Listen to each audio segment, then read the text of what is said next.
शुभ सकाळ सगळ्यांना। तर काही प्रवास सूर्योदयापासून सुरू होत नाही, ते सुरू होतात त्या शांत पहाटेपासून, जेव्हा जग अजून झोपलेलं असतं, रस्ते रिकामे असतात आणि मनात फक्त एक नव्या आठवणींची उत्सुकता असते। आज अशीच एक पहाट सकाळ होण्याआधीच आम्ही सगळे कुटुंबासोबत पुण्याच्या दिशेने निघालेलो आहोत। तर मंडळी बघा, पुण्याच्या दिशेने जाताना रस्त्यात एक छोटा धबधबा दिसला, तर म्हटलं चला थोडं थांबूया, कारण प्रवासात असं काही सुंदर दिसलं की गाडी थांबवायलाच पाहिजे ना। त्या पावसामुळे बघा कसं आजूबाजूचा परिसर पण हिरवागार झालेला आहे।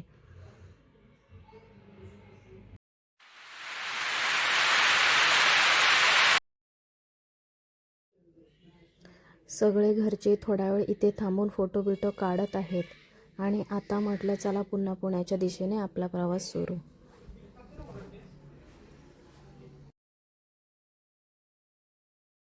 धबधबा बघून पुढे निघालो आणि थोडं पुढे हॉटेल आशीर्वादला नाश्त्यासाठी थांबलो।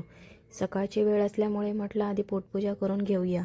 मग सगळ्यांनी मस्त मिसळपाव घेतला आणि सोबत गरमागरम कॉफीसुद्धा घेतली,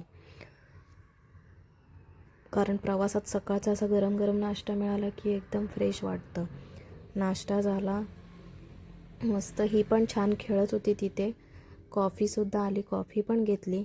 आता सगळे एकदम फ्रेश। तर चला पुन्हा पुढच्या प्रवासाला निघूया। तिथून निघालो आणि आमचं थोडं काम होतं, तिथे आम्ही गेलेलो। तिथे पण ह्यांनी तिला उचलून घेतलेलं, मी हळूच फोटो काढला मागून, ते त्याला कळलं, मग तो परत माझ्या बाजूला येऊन बसला आणि ती त्याच्याकडं छान बसते। तर आता आम्ही तिथून निघालो आहे आणि आता महत्त्वाच्या कामासाठी आलो आहे, ज्या कामासाठी आम्ही खास पुण्यात आलेलो। आता त्यांचं काम होतं त्यामुळे ते गेलेले आहेत, आम्ही तिघेजण गाडीतच बसलो आहे। आम्हाला पण कंटाळा आला, 15-20 मिनटं होऊन गेले तरी ह्यांचा काही पत्ता नव्हता आणि हिला पण कंटाळा आलेला, दरवाजा बंद, गाडी चालू नसल्यामुळे तिला वैताग आलेला। मग तिला बाहेरच्या ज्या ट्रॅफिक जाम झाली होती ते त्याच्या गाड्या सिग्नलवरच्या सगळ्या दाखवत बसले, ते मस्त गाड्या बघत होती। नंतर ते आले आणि मग आम्ही निघालो। तिथून रस्त्यात एका नर्सरीमध्ये गेलो, कारण मला हे काम करणं कंपल्सरीच होतं, मला झाडं घ्यायचीच होती काही करून। मग आम्ही तिथं गेलो, त्या नर्सरीवाल्याला सुद्धा मी काही झाडांची माहिती वगैरे विचारली, कारण त्यांच्याकडून थोडीशी माहिती घेतली की आपल्यालासुद्धा कळतं झाडांची केअर कशी केली पाहिजे। नाहीतर मग नर्सरीत झाडं छान दिसतात आणि घरी आणल्यावर मग त्याला फुलं येत नाही, ते मरून जातात, म्हणून मी थोडीशी माहितीसुद्धा घेतली।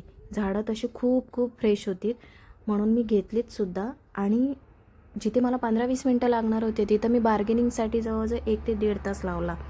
तेवढ्या वेळात ह्या सगळ्यांनी एक एक वडापाव खाऊन घेतला, पण मला हवे होते तेच झाडं मी घेतले आणि त्यांनी फक्त 50 रुपये कमी केले, एवढं सगळं होऊनसुद्धा।